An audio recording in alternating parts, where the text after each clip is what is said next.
বিসমিল্লাহির রহমানির রহিম। চুপ করতে হবে, চুপ করতে হবে, স্থির হতে হবে, শান্ত হতে হবে, ধীর হতে হবে। জিয়া খালেদা খালেদা জিয়া খালেদা। সবাইকে ধন্যবাদ। বিসমিল্লাহির রহমানির রহিম। আজকের এই জনসভার সম্মানিত সভাপতি, মঞ্চে উপস্থিত স্থায়ী কমিটির সম্মানিত সদস্য জনাব নজরুল ইসলাম খান, উপস্থিত সম্মানিত নেতা জনাব ফজলুর রহমান সহ উপস্থিত নেতৃবৃন্দ, মঞ্চে উপস্থিত আন্দোলনে শহীদ পরিবারের সদস্যবৃন্দ, উপস্থিত আন্দোলনে ক্ষতিগ্রস্ত পরিবারের সদস্যবৃন্দ, আমার সামনে উপস্থিত কিশোরগঞ্জবাসী, কিশোরগঞ্জের বিভিন্ন এলাকা থেকে আগত প্রিয় ভাই ও বোনেরা, আসসালামু আলাইকুম। প্রিয় ভাই বোনেরা, আজকে আমরা সকলে এই মাঠে, আপনারা এই যে হাজারো মানুষ এই মাঠে আপনারা একত্রিত হয়েছেন আজকে আজকে আমরা এখানে একটি মুক্ত পরিবেশে কথা বলছি, একটি ভয়হীন পরিবেশে আমরা সকলে কথা বলছি। একটু আগে আপনারা দেখেছেন মঞ্চে কিছু মানুষ কথা বলেছেন। কোন সেই মানুষগুলো? যেই মানুষগুলো স্বজনদেরকে তারা হারিয়েছেন বিগত স্বৈরাচার আন্দোলনের সময়। আমরা কিছু মানুষের বক্তব্য শুনেছি যারা নিজেরা শারীরিকভাবে ক্ষতিগ্রস্ত হয়েছেন, নির্যাতিত হয়েছেন, অত্যাচারিত হয়েছেন বিগত স্বৈরাচারের বিরুদ্ধে আন্দোলনের সময়। প্রিয় ভাই বোনেরা, এই যেই মানুষগুলোর কথা আমরা শুনেছি, সেই মানুষগুলোকে সম্মান জানানোর জন্য, শ্রদ্ধা জানানোর জন্য, সেই শহীদ পরিবারের স্বজনদেরকে, শহীদ পরিবারের সদস্যদেরকে সম্মান জানানোর জন্য আজ আমরা সকলে একত্রিত হয়েছি। এই যে যেই ভয়হীন পরিবেশে আজ আমরা এখানে আলাপ করছি, কথা বলছি, একত্রিত হয়েছি, সমবেত হয়েছি, এই শঙ্কামুক্ত পরিবেশে যে আমরা আজ একত্রিত হয়েছি, এই সময়টার জন্য বিগত 17 বছর এই দেশের মানুষকে অপেক্ষা করতে হয়েছে। এই পরিবেশটির জন্য দীর্ঘ 17 বছর এই দেশের মানুষকে আত্মত্যাগ করতে হয়েছে, সংগ্রাম করতে হয়েছে, প্রতিবাদ প্রতিরোধ গড়ে তুলতে হয়েছে। প্রিয় ভাই বোনেরা, আজকে এই কিশোরগঞ্জ জেলাতেই আমরা আমাদের 16 জন মানুষকে হারিয়েছি, 17 জন মানুষকে আমরা হারিয়েছি, 17 জন মানুষকে আমরা এই কিশোরগঞ্জের মানুষকে আমরা হারিয়েছি, যারা আত্মত্যাগ করেছেন এই দেশের মানুষের অধিকারের জন্য, নিজেদের জীবনকে আত্মত্যাগ করেছেন। 16 জন মানুষ আছেন যারা বিভিন্নভাবে ক্ষতিগ্রস্ত হয়েছেন শারীরিকভাবে, যারা ভয় পাননি, পিছিয়ে যাননি, যারা দেশের মানুষের অধিকারের কথা বলতে গিয়ে। প্রিয় ভাই বোনেরা, সারা বাংলাদেশে এরকম হাজারো মানুষ আছে, হাজারো শহীদ পরিবার আছে, যারা হাজারো শহীদ আছে, যারা আত্মত্যাগ করেছেন বিগত 17 বছরে। বিশেষ করে গত জুলাই আগস্ট মাসেই হাজারো হাজারো মানুষ আছে যাদেরকে হত্যা করা হয়েছে শুধু ঢাকা শহরেই। এর বাইরে বহু মানুষ যারা বিভিন্নভাবে ক্ষতিগ্রস্ত হয়েছেন। বিএনপি সহ, বিএনপিরই শুধু 50 লক্ষ 60 লক্ষের মতন নেতা কর্মী যারা বিগত স্বৈরাচারের সময় বিভিন্নভাবে নির্যাতিত হয়েছেন, অত্যাচারিত হয়েছেন। বিএনপির বাইরেও বহু আরো রাজনৈতিক দল আছে যাদের সদস্যরা একইভাবে বিএনপির নেতা কর্মীদের মতন অত্যাচারিত হয়েছে, নির্যাতিত হয়েছে। প্রিয় ভাই বোনেরা, এই যে এত মানুষ শহীদ হয়েছেন, এত মানুষ আত্মত্যাগ করেছেন, এত মানুষ নির্যাতিত হয়েছেন, কেন এই মানুষগুলো আত্মত্যাগ করলেন, নির্যাতিত হলেন? কারণ একটাই, এই মানুষগুলো বাংলাদেশের মানুষের, সাধারণ মানুষের রাজনৈতিক অধিকার নিশ্চিত করতে চেয়েছিল। আমরা যে আজকে মুক্ত পরিবেশে কথা বলছি, এইরকম একটি মুক্ত পরিবেশের নিশ্চয়তা নিশ্চিত করতে চেয়েছিল এই মানুষগুলো। কিন্তু আমরা দেখেছি স্বৈরাচার দাবিয়ে রাখতে চেয়েছিল এই বাংলাদেশের মানুষকে। প্রিয় ভাই বোনেরা, এই বাংলাদেশের মানুষ দেখিয়ে দিয়েছে যে তারা গুলির সামনে নিজেদের বুক পেতে দিতে রাজি। তারপরেও বাংলাদেশের মানুষ স্বৈরাচারকে মেনে নিতে রাজি না, এবং সেই জন্যই হাজারো মানুষের আত্মত্যাগের বিনিময় আজ আমরা এই বাংলাদেশকে পেয়েছি। ৭১ সালে যেমন লক্ষ শহীদের আত্মত্যাগের বিনিময় এই দেশ স্বাধীন হয়েছিল, আবারও ২০২৪ সালের আগস্ট মাসে আমরা এই দেশের স্বাধীনতা, সার্বভৌমত্ব এবং মানুষের অধিকার নিশ্চিত করে স্বৈরাচারকে বিদায় করতে সক্ষম হয়েছি জনগণের সংগ্রামের মাধ্যমে, জন অভ্যুত্থানের মাধ্যমে। প্রিয় ভাই বোনেরা, এই যে এই আত্মত্যাগ, এই যে এই বিসর্জন, এটিকে আমাদের ধরে রাখতে হবে, এর মূল্য আমাদেরকে দিতে হবে। আজকে সমগ্র বাংলাদেশের মানুষ একটি নতুন প্রত্যাশা নিয়ে সামনের দিকে তাকিয়ে আছে, ভবিষ্যতের দিকে তাকিয়ে আছে। অর্থাৎ বাংলাদেশের মানুষ যেই প্রত্যাশা নিয়ে সেই বিগত পতিত স্বৈরাচারের বিরুদ্ধে আন্দোলন করেছিল, সেই প্রত্যাশার প্রতিফলন ঘটাতে হবে। ১৯৭১ সালে যেভাবে মুক্তিযোদ্ধারা নিজেদের জীবন বিসর্জন দিয়েছিলেন, এটি সাম্যের বাংলাদেশ তৈরির জন্য, একটি মানবিক বাংলাদেশ তৈরির জন্য, যেই বাংলাদেশে মানুষ মুক্তভাবে কথা বলতে পারবে, যে বাংলাদেশে মানুষ তারা তাদের নিজেদের রাজনৈতিক অধিকার প্রয়োগ করতে পারবে, যে বাংলাদেশে মানুষ অর্থনৈতিকভাবে মুক্তি অর্জন করতে পারবে, সেই বাংলাদেশকে আমাদের গড়ে তুলতে হবে। প্রিয় ভাই বোনেরা, আজ স্বৈরাচারের পতন হয়েছে। স্বৈরাচারের পতন হবার পরেও স্বৈরাচারের কিছু প্রেতাত্মারা কিন্তু এখনো দেশে রয়ে গিয়েছে। আমরা বারে বারে বলেছি, আমরা বারে বারে বলছি, আবারও বলেছি, আবারও বলতে চাই যে আজকে লাখো জনতার আত্মত্যাগের বিনিময় যে অন্তর্বর্তীকালীন সরকার প্রতিষ্ঠিত হয়েছে, এই সরকার জনগণের রাজনৈতিক যে প্রত্যাশা, জনগণের রাজনৈতিক যে অধিকার, যার জন্য বাংলাদেশের মানুষ বিগত ১৭ বছর ধরে সংগ্রাম করছে, সেই অধিকার যাতে সঠিকভাবে প্রতিষ্ঠিত হয়, তার জন্য তারা পদক্ষেপ গ্রহণ করবে। কিন্তু এটিও সতর্কভাবে খেয়াল রাখতে হবে আমাদেরকে যে তারা এই কাজটি, জনগণের এই কাজটি করতে গিয়ে, জনগণের রাজনৈতিক অধিকার প্রতিষ্ঠা যে কাজ, সেটি করতে গিয়ে এমন কোনো পরিস্থিতির উদ্ভব যেন না হয় যাতে করে অন্য স্বৈরাচার আবার কোনো ষড়যন্ত্র করার সুযোগ পায়। স্বৈরাচারের প্রেতাত্মারা বসে নেই, তারা তাদের ষড়যন্ত্রকে অব্যাহত রেখেছে।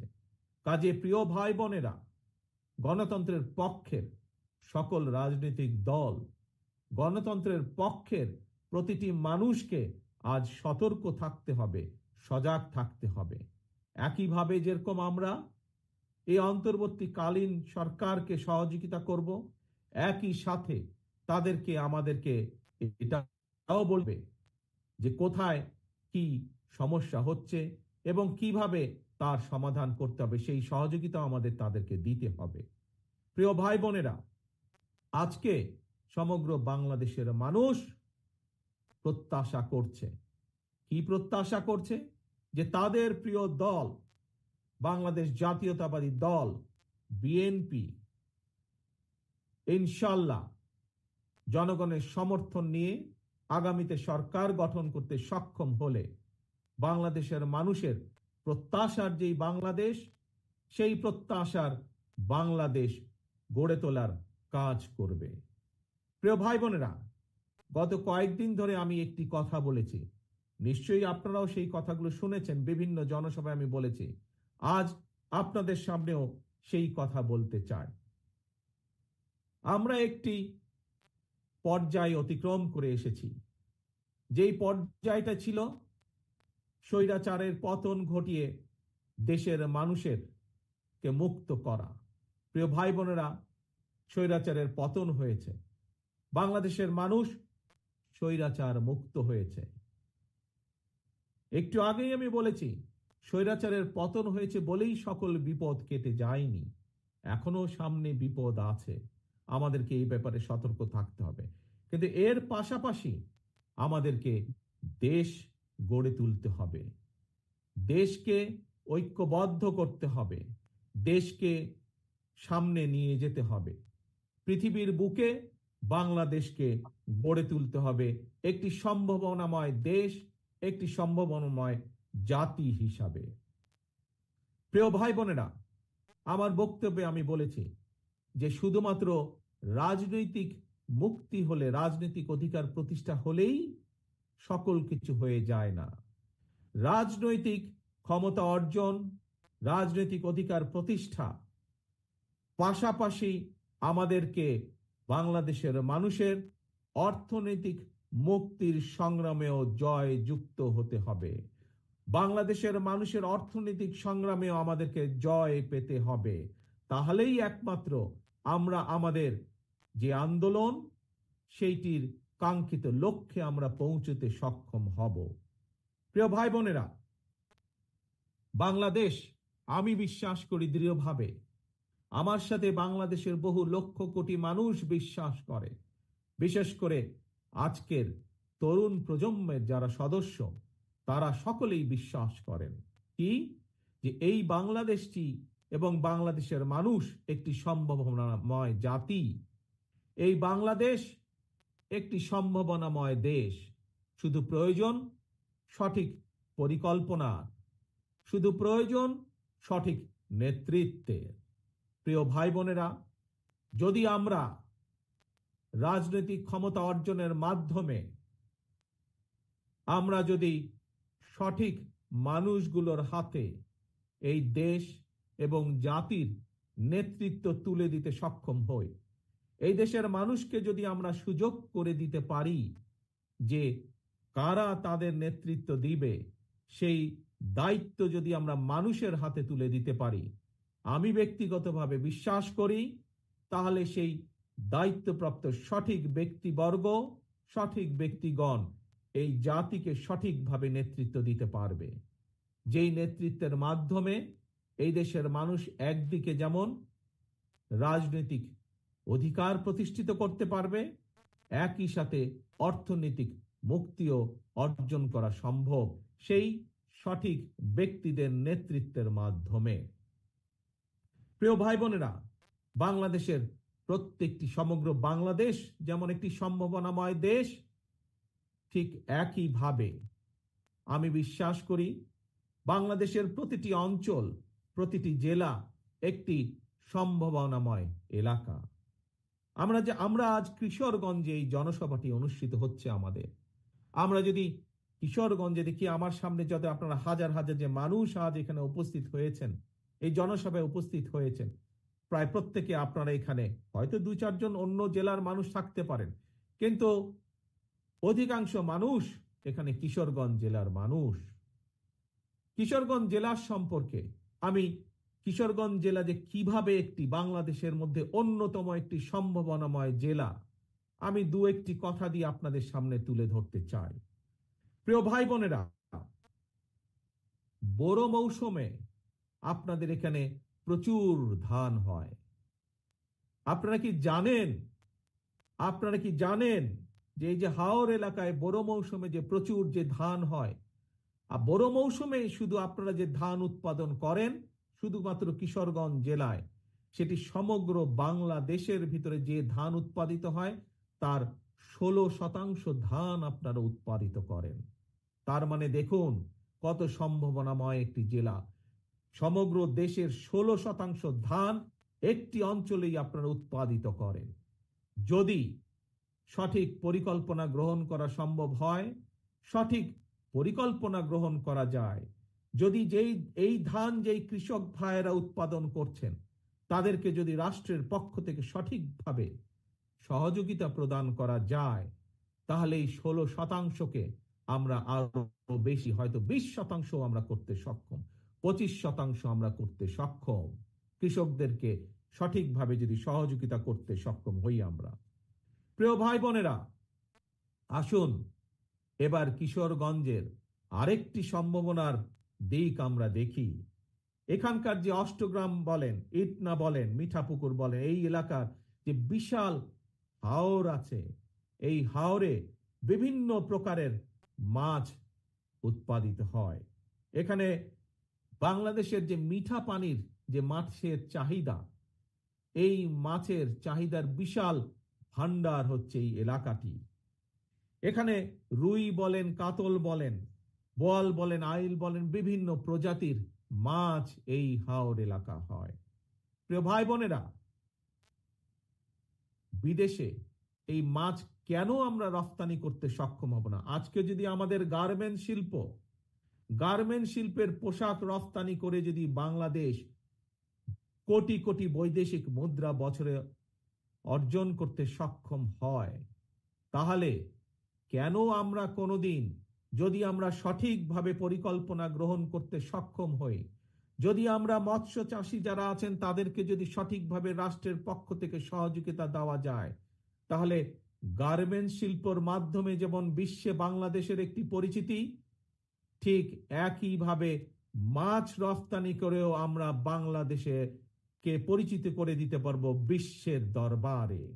প্রিয় ভাই বোনেরা, আমাদেরকে বিষয়টি এভাবে চিন্তা করতে হবে। আমরা যেমন বাংলাদেশের মানুষের মাছের চাহিদা পূরণ করতে সক্ষম হব, ঠিক একইভাবে আমরা আমাদের এই মাছ বিদেশেও রপ্তানি করতে সক্ষম হব, যার মাধ্যমে শুধু যে বৈদেশিক মুদ্রা অর্জিত হবে তা নয়, এই মাছ রপ্তানির যে বিভিন্ন প্রক্রিয়া আছে, এই প্রক্রিয়ার মাধ্যমে আমরা হাজারো লক্ষ ভাই বোনের কর্মসংস্থানের ব্যবস্থা আমরা করতে পারব। প্রিয় ভাই বোনেরা, এই কাজগুলো কে করতে পারবে? এই কাজগুলো তারাই করতে পারবে যারা জনগণ দ্বারা নির্বাচিত হবে এমন একটি সরকার করতে পারবে। কারণ সেই জনগণের সরকারের বাধ্যবাধকতা থাকবে জনগণের কাছে, জবাবদিহিতা থাকবে জনগণের কাছে। যেহেতু তাদের জবাবদিহিতা থাকবে জনগণের কাছে, সেই জন্য জনগণের অভাব অভিযোগ তাদেরকে দেখতে হবে, শুনতে হবে। সেই জন্য জনগণের সমস্যা তাদেরকে দেখতে হবে, জনগণের দুঃখ কষ্ট তাদেরকে দেখতে হবে। আমাদের যুবক সমাজের বেকার যারা থাকবে তাদের কর্মসংস্থানের ব্যবস্থা সেই জনগণের সরকারকেই করতে হবে। সেই জন্যই প্রয়োজন জনগণের সরকার, সেই জন্যই বাংলাদেশে প্রয়োজন বাংলাদেশের মানুষের কাছে জবাবদিহিমূলক একটি সরকার, যারা বাধ্য থাকবে জনগণের কাছে। এবং সেই জন্যই সেই অধিকার প্রতিষ্ঠিত করতে হবে ভোটের মাধ্যমে, এবং সেই অধিকার প্রতিষ্ঠিত করতে হবে জনগণের মাঝ থেকে। জনগণের জন্য সেই অধিকারকে প্রতিষ্ঠিত করতে হবে যে কোনো মূল্যে। আজকে যে শহীদ পরিবারগুলো আমাদের সামনে আছে, এই পরিবারের সদস্য যারা শহীদ হয়েছেন, তারা এই অধিকার অর্জনের জন্যই শহীদ হয়েছেন। আজকে যে মানুষগুলো পঙ্গু হয়ে আমাদের সামনে মঞ্চে বসে আছে, তারা জনগণের এই অধিকারকে প্রতিষ্ঠিত করার জন্যই আজ এই ক্ষতির সম্মুখীন হয়েছেন। যেদিন বাংলাদেশে মানুষের এই অধিকার প্রতিষ্ঠিত হবে, সেদিন তাদের এই ত্যাগের সঠিক মূল্যায়ন করা হবে। প্রিয় ভাই বোনেরা, আপনাদের এই কিশোরগঞ্জের আরেকটি সম্ভাবনা আছে, যে সম্ভাবনাটি আমি আপনাদের সাথে তুলে ধরতে চাই। হয়তো অনেকেই সেই সম্ভাবনাটি বিষয়ে অনেকেই জানা নেই, কারণ এইটির ব্যাপারে খুব বেশি প্রচার বা প্রসারও নেই। সেটি কি হচ্ছে? সেটি হচ্ছে কিশোরগঞ্জের অষ্টগ্রামের যে পনির। এই পনিরের কথা জানেন অনেক মানুষ, কিন্তু বহু মানুষ জানেন না। এই পনিরকে আমরা বিশ্বে পরিচিত করতে পারি। এই পনিরের উৎপাদনের মাধ্যমে যদি সঠিক সঠিক পরিকল্পনা গ্রহণ করা হয়, তাহলে বিশ্বের বুকে এই পনিরকে আমরা ছড়িয়ে দিতে পারি। এবং বিশ্বের বুকে ছড়িয়ে দিয়ে যেমন আমরা সুনাম অর্জন করতে পারি শুধু পনির ছড়িয়ে দেওয়ার মাধ্যমে, সবচেয়ে বড় যে বিষয়টি অর্জিত হবে এর মাধ্যমে, বহু ভাই বোনের কর্মসংস্থানের ব্যবস্থা করতে আমরা সক্ষম হব। প্রিয় ভাই বোনেরা, আমি আগেই বলেছি, বাংলাদেশ জাতীয়তাবাদী দল বিএনপির প্রধান যেই লক্ষ্য, একটি হচ্ছে জনগণের রাজনৈতিক অধিকার প্রতিষ্ঠার সংগ্রাম। একই সাথে আরেকটি যে প্রধান লক্ষ্য, সেটি হচ্ছে জনগণের অর্থনৈতিক মুক্তি অর্জন। আমরা জনগণকে সমগ্র বাংলাদেশের, আমরা স্বৈরাচারের আমলে দেখেছি তাদের কিছু কিছু লোককে তারা অনেকভাবে অনেক কিছু করেছে। এরই ভিতরে আপনারা দেখেছেন কিভাবে বিদেশে তাদের শত শত বাড়ি ঘর তারা তৈরি করেছে এই জনগণের অর্থ পাচার করে বিগত 17 বছর ধরে। কিন্তু বিএনপি গুটি সংখ্যক লোক না। বিএনপি চায়, বাংলাদেশ জাতীয়তাবাদী দল চায়, এই যে আপনারা আজকে মাঠে যে হাজার হাজার মানুষ যারা এখানে উপস্থিত হয়েছেন, আপনাদের মতন সারা বাংলাদেশে এরকম গ্রামে গঞ্জে ছড়িয়ে থাকা যে কোটি কোটি মানুষ, সাধারণ মানুষ আছে, প্রত্যেকটি মানুষকে অর্থনৈতিকভাবে শক্তিশালী বুনিয়াদের উপরে বিএনপি মানুষকে প্রতিষ্ঠিত করতে চায়। এটি হচ্ছে বাংলাদেশ জাতীয়তাবাদী দলের অন্যতম লক্ষ্য। প্রিয় ভাই বোনেরা, এখন আপনাদের সামনে আমি আমার একটি ইচ্ছার কথা তুলে ধরতে চাই। একজন রাজনৈতিক কর্মী হিসাবে এইখানে মঞ্চে যেমন আমার বহু নেতৃবৃন্দ বসে আছেন, প্রত্যেকটি নেতৃবৃন্দ, প্রত্যেকটি কর্মী, রাজনৈতিক কর্মীর মনের মধ্যে কিন্তু একটি বাসনা থাকে, ইচ্ছা থাকে। কি সেটি? যে একজন রাজনৈতিক কর্মী হিসাবে যখন তার সামনে সুযোগ আসবে, সে তার এলাকার জন্য, সে তার এলাকার মানুষের জন্য কিছু কাজ করতে চায়।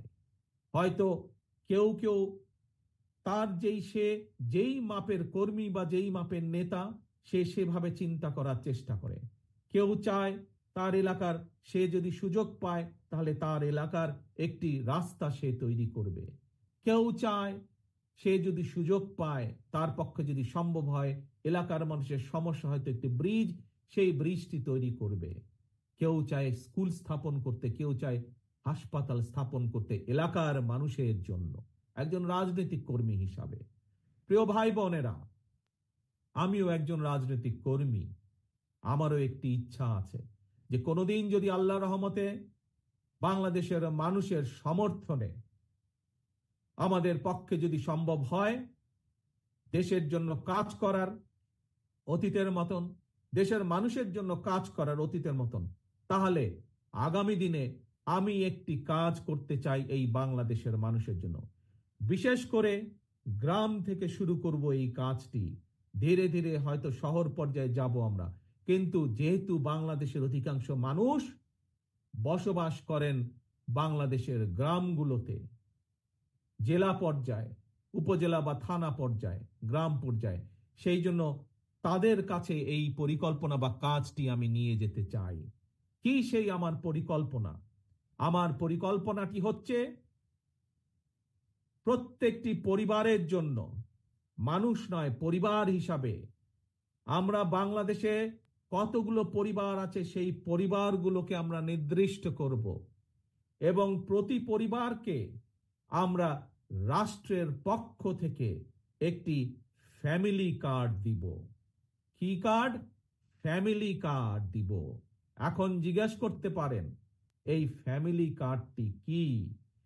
এই ফ্যামিলি কার্ডটি হবে সেই পরিবারের মায়ের নামে বা সেই পরিবারের যে গৃহিণী থাকবেন তার নামে এই ফ্যামিলি কার্ডটি হবে। রাষ্ট্রের পক্ষ থেকে আমরা গ্রাম থেকে শুরু করে থানা, জেলা পর্যায় পর্যন্ত আমরা প্রত্যেকটি পরিবারকে চেষ্টা করব একটি পরিবারের মাসিক যে প্রয়োজনীয় খাদ্যদ্রব্য যেগুলো প্রয়োজন, তার মধ্যে কিছু সংখ্যক খাদ্যদ্রব্যের একটি নির্দিষ্ট পরিমাণ সহযোগিতা করার জন্য, যাতে করে প্রত্যেকটি পরিবারের উপরে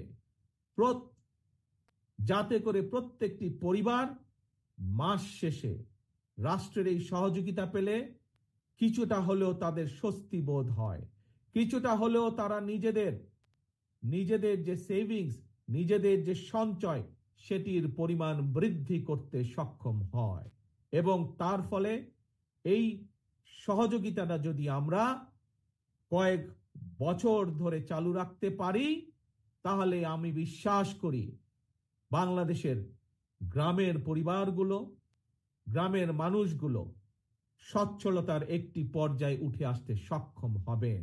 অর্থাৎ রাষ্ট্র সরাসরিভাবে প্রত্যেকটি পরিবারের পাশে, রাষ্ট্রের সামর্থ্য অনুযায়ী প্রত্যেকটি পরিবারের পাশে দাঁড়ানোর চেষ্টা করবে, তাদেরকে সহযোগিতা করার চেষ্টা করবে, তাদেরকে সাহায্য করার চেষ্টা করবে, যাতে করে তারা স্বাবলম্বী হয়ে উঠতে পারে। প্রিয় সহকর্মীবৃন্দ, দেশ এবং জাতির ব্যাপারে, দেশ এবং জাতিকে নিয়ে একজন রাজনৈতিক কর্মী হিসাবে আমার আরো কিছু পরিকল্পনা আছে, যেই পরিকল্পনাগুলো পর্যায়ক্রমিকভাবে আমি আপনাদের সামনে ধীরে ধীরে তুলে ধরব। আজ একটি পরিকল্পনার কথা আপনাদের সামনে তুলে ধরলাম, ফ্যামিলি কার্ড। এবং এই কার্ডের, আমি আগেই বলেছি, এই কার্ডটি কার নামে হবে? এই কার্ডটি সেই পরিবারের গৃহিণী, 4 জনের একটি পরিবার, রাষ্ট্রের পক্ষ থেকে সহযোগিতা প্রদান করা হবে। এবং এই ফ্যামিলি কার্ডটি হবে সেই পরিবারের মা বা সেই পরিবারের যে গৃহিণী থাকবেন তার নামে, যাতে করে আমরা বাংলাদেশের অর্ধেক জনসংখ্যার অর্ধেক হচ্ছে নারী, যাতে করে আমরা নারীদের ক্ষমতায়ন বৃদ্ধি করতে পারি, যাতে করে স্বাবলম্বী করে গড়ে তুলতে পারি আমরা বাংলাদেশের মা বোনকে, সেটিও হবে তার অন্যতম একটি লক্ষ্য এই ফ্যামিলি কার্ডের। প্রিয় ভাই বোনেরা, আপনাদের সামনে আজ আমি যেই কথাগুলো তুলে ধরলাম, যেই কথাগুলো আপনাদের সামনে আমি বললাম, তার লক্ষ্য এবং উদ্দেশ্য একটি। কি সেই লক্ষ্য এবং উদ্দেশ্য? বাংলাদেশকে সামনে নিয়ে যাওয়া। আমরা বাংলাদেশের মানুষকে স্বাবলম্বীভাবে গড়ে তুলতে চাই অর্থনৈতিকভাবে। আমরা বাংলাদেশের মানুষের রাজনৈতিক অধিকারকে প্রতিষ্ঠিত করতে চাই, এবং এটিই হচ্ছে আমাদের লক্ষ্য, এটিই হচ্ছে আমাদের উদ্দেশ্য। কিন্তু এই লক্ষ্য এবং উদ্দেশ্যকে বাধাগ্রস্ত করার জন্য স্বৈরাচারের দোসররা এখনো তাদের ষড়যন্ত্রকে অব্যাহত রেখেছে। প্রিয় ভাই বোনেরা, আজ যেই শহীদদেরকে আমরা সম্মান দিয়েছি এখানে, সেই শহীদদের আত্মত্যাগকে যদি মূল্যায়ন করতে হয়, আজ যেই পঙ্গু ভাই বোনদের বা ক্ষতিগ্রস্ত আমাদের সহকর্মী ভাই বোনদেরকে যে আমরা যেই সম্মান দিয়েছি, তাদের সেই সম্মানকে যদি মূল্যায়ন করতে হয়, তাদের আত্মত্যাগকে যদি মূল্যায়ন করতে হয়, তাহলে আজ দল মত নির্বিশেষে আমাদের সকলকে ঐক্যবদ্ধ থাকতে হবে। ঐক্যবদ্ধ থাকতে হবে আমাদেরকে এই দেশের স্বার্থে, দেশের মানুষের স্বার্থে ঐক্যবদ্ধ থাকতে হবে। আমরা বিগত দিনে দেখেছি যে স্বৈরাচার সময় তারা ক্ষমতা ধরে রাখার জন্য তারা বিভিন্ন অপবাদ দিয়ে জাতিকে বিভক্ত করার চেষ্টা করেছিল। তারা, বাংলাদেশ জাতীয়তাবাদী দল বিভক্তি চায় না। আমরা চাই জাতিকে ঐক্যবদ্ধ করতে। আমরা চাই আমরা সকল দল মত নির্বিশেষে, বাংলাদেশে বিএনপি যেমন আছে, বাংলাদেশে অন্য আরো রাজনৈতিক দল আছে। আপনারা দেখেছেন, কয়েকদিন আগে আপনারা দেখেছেন, আমরা বলেছি দলের পক্ষ থেকে যে আমরা দলের পক্ষ থেকে 31 দফা একটি পরিকল্পনা বা কর্মসূচি আমরা ঘোষণা করেছি। এই 31 দফায় আমরা পরিষ্কারভাবে তুলে ধরেছি যে আমরা চাই আমরা সকলকে নিয়ে সরকার গঠন করতে। আমাদের সাথে বিশেষ করে আমাদের সাথে বিগত 17 বছরের স্বৈরাচার বিরোধী আন্দোলনের সময় যে সকল রাজনৈতিক দলগুলো আমাদের সাথে ছিলেন, যে সকল রাজনৈতিক দলের নেতৃবৃন্দ আমাদের সাথে ছিলেন এবং এখনো আছেন, আমরা চাই দল মত নির্বিশেষে সকলকে নিয়ে এই জাতি গঠন করতে, সকলকে নিয়ে এই দেশকে পুনর্গঠন করতে। প্রিয় ভাই বোনেরা, প্রিয় ভাই বোনেরা, দেশনেত্রী খালেদা জিয়া একটি কথা বলেছিলেন যে এই দেশের বাইরে দেশনেত্রী খালেদা জিয়ার কোনো ঠিকানা নেই। বাংলাদেশের বাইরে দেশনেত্রী খালেদা জিয়ার কোনো ঠিকানা নেই। দেশনেত্রীর খালেদা জিয়ার সন্তান হিসাবে আজ আপনাদের সামনে একইভাবে আমিও বলতে চাই, বাংলাদেশের বাইরে আমার কোনো ঠিকানা নেই। কাজেই এই দেশই আমার ঠিকানা, এই দেশই আমার প্রথম ঠিকানা, এই দেশই আমার শেষ ঠিকানা। কাজেই এই দেশকে জন্য আমরা, এই দেশের মানুষের ভালো কিছু করার জন্য আমাদের সকল প্রকার আমাদের সব রকম প্রচেষ্টা আমাদের থাকবে। প্রিয় ভাই বোনেরা, কাজেই এই দেশই আমাদের প্রথম, এই দেশই আমাদের শেষ বাংলাদেশ। আসুন আজকে আমরা এখানে সকলে মিলে প্রতিজ্ঞা গ্রহণ করি। কি সেই প্রতিজ্ঞা?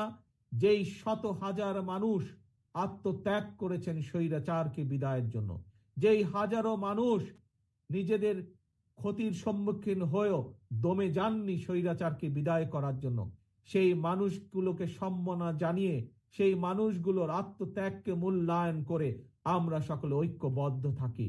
কেউ যাতে আমাদের ঐক্য নষ্ট করতে না পারে, কেউ যাতে আমাদেরকে পিছিয়ে দিতে না পারে, সেই ব্যাপারে আমাদেরকে সজাগ থাকতে হবে, সেই ব্যাপারে আমাদেরকে সতর্ক থাকতে হবে। প্রিয় ভাই বোনেরা, আবারও আসুন আমরা আমাদের প্রত্যাশিত বাংলাদেশকে গড়ে তোলার জন্য, আমাদের সেই প্রত্যাশিত মুক্তি যা আমরা অর্জন করেছি সেটিকে ধরে রাখার জন্য আমরা আবারও সকলে যাতে ঐক্যবদ্ধ থাকতে পারি, যে কোনো মূল্যে আমরা ঐক্যবদ্ধ থাকতে পারি, সেই প্রত্যাশা রেখে আমি আমার বক্তব্য শেষ করছি। ইনশাআল্লাহ আপনাদের সাথে আবারও দেখা হবে, আবারও কথা হবে। আল্লাহ হাফেজ। বাংলাদেশ জিন্দাবাদ, বাংলাদেশ জাতীয়তাবাদী দল জিন্দাবাদ।